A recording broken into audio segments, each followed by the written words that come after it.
მოგესალმებით ძვირფასო მეგობრებო. დღეს კაცობრიობის ისტორიაში ისტორიული დღეა.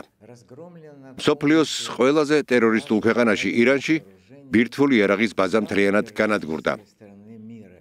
რატომ ვამბობ ამას? ყველაზე ტერორისტული. რადგან სწორედ იქ უზარმაზარი ქვეყნის ტერიტორიაზე შეიკრიბა ყველაზე ცნობილი ტერორისტული აქტის ყველა მთავარი სცენარისტი. გახსოვთ, რომ ზოგადად როგორ კეთდება ეს? ყველაზე ღარიბებს პოულობენ, თუ ჩვენ ფონდში ვპოულობთ ყველაზე ღარიბებსა და უბედურებს, სახელმწიფოს მიერ ყველაზე მიტოვებულებს, თქვენ მათ ეხმარებით და აბედნიერებთ. მაგრამ აქ პირიქითაა. ისინი პოულობენ ყველაზე ღარიბებსა და უბედურებს, შაჰიდის კამრებს უკეთებენ და რადგან ამ ადამიანებს სიცოცხლე არ აქვთ, მათ პირდებიან 76 თუ 78 ქალწულს იმ ქვეყნიურ სამყაროში, რომლებიც მთელი ცხოვრება ასიამოვნებენ მათ. არ ვიცი რა სექსუალური ფანტაზიები აქვთ მათ, ვინც ამ იდიოტობას თანხმდება, მაგრამ ყოველთვის ვამბობ, რომ ბაბუა ლენინი მართალი იყო, როდესაც ამბობდა, რომ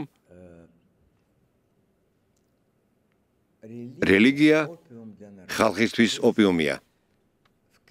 წიგნში უფალზე, ალაჰზე, ქრისტეზე ან სხვა ღმერთზე ათასობით წლის განმავლობაში დაგროვდა სიტყვები, რომლებიც არწმუნებს ადამიანებს წარმოუდგენელი რაღაცები ჩაიდინონ. ასეთი მაგალითი მოუყვანა იმ ნაზირალებს, რომლებმაც ამერიკაში სავაჭრო ცენტრები დაანგრიეს და 3000 ადამიანი დახოცეს.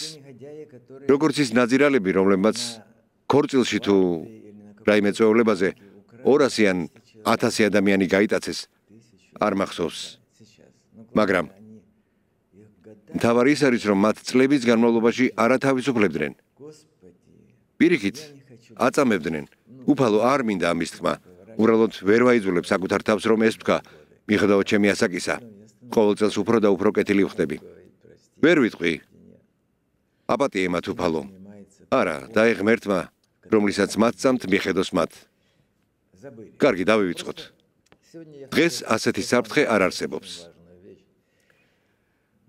დღეს უბრალოდ ძალიან მნიშვნელოვანი რამ მინდა მეთქვა.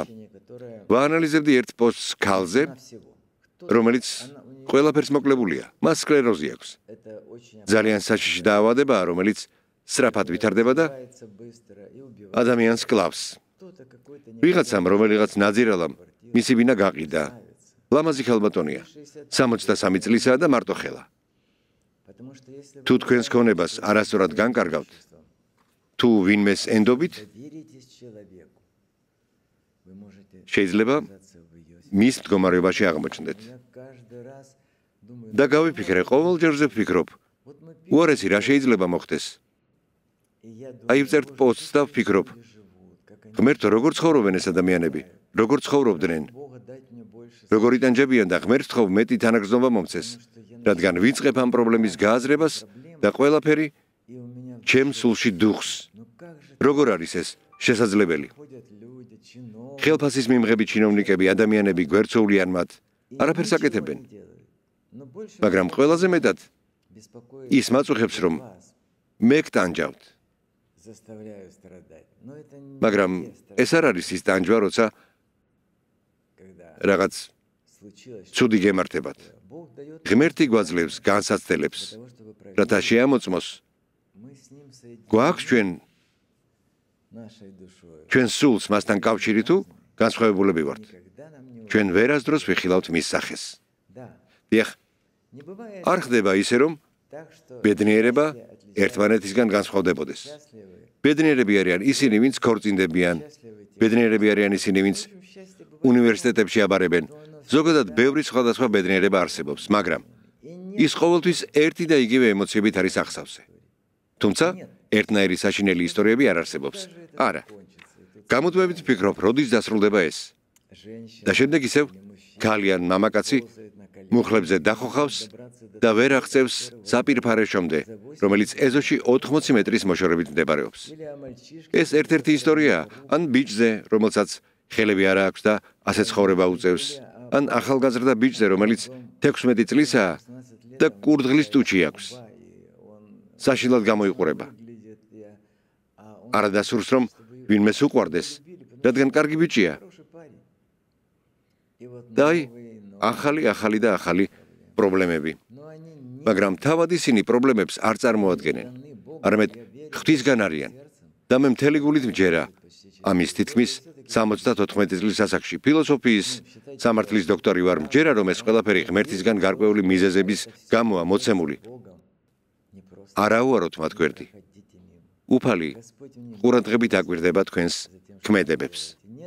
ფული არ გაქვთ არაუშავს. ილოცეთ, გადმორიცხეთ ერთი თეთრი, ან სულაც ნუ გადმორიცხავთ. უბრალოდ იფიქრეთ ამ ადამიანზე. ანთეთ სანთელი ლოცვის დროს და დაეთ თქვენს პრობლემებს შორის ეს პრობლემაც გამოჩნდეს. ეს ფულზე არანაკლები დახმარებაა. ჩვენ ფულს არ ვითხოვთ. ჩვენ ვითხოვთ თქვენი გულის კარი შეაღოთ. ბედნიერები ვართ, რომ უზარმაზარი ყოფილი სესერეკას ქვეყნებში ასეთი ფონდის სხვა არ არის. უბრალოდ არ არსებობს. არსებობს ფონდები, რომლებშიც ოლიგარქები ფულს დებენ, მხოლოდ იმისთვის, რომ სპეცსამსახურებმა ან შინაგან საქმეთა სამინისტრომ არ შეაწუხონ, მაგრამ არ არსებობს ფონდი, რომელიც მხოლოდ ქვეყანას ეკუთვნოდეს. ჩემი ფული თითქმის აღარ არის საჭირო, საერთოდ არ არის საჭირო. თქვენ მთელ ქვეყანას ეხმარებით. უბრალოდ არ მაქვს ორგანიზაციული უნარები, რომ შექმნა ჟურნალისტების უზარმაზარი რაოდენობა. მობრძანდით, ყველასთვის საკმარისი რაოდენობის ისტორიებია.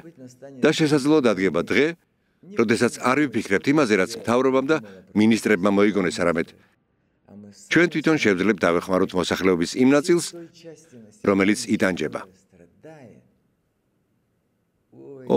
ღმერთო.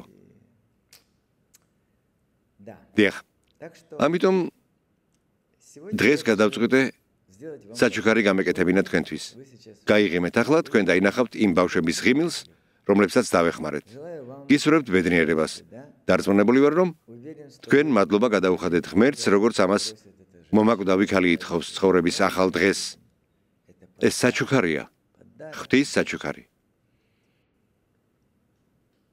საღამოს კი აუცილებლად დაურეკეთ ასეთ ქალბატონებს, თქვენს მშობლებს, მათ თქვენი ხმის გაგონება სურთ.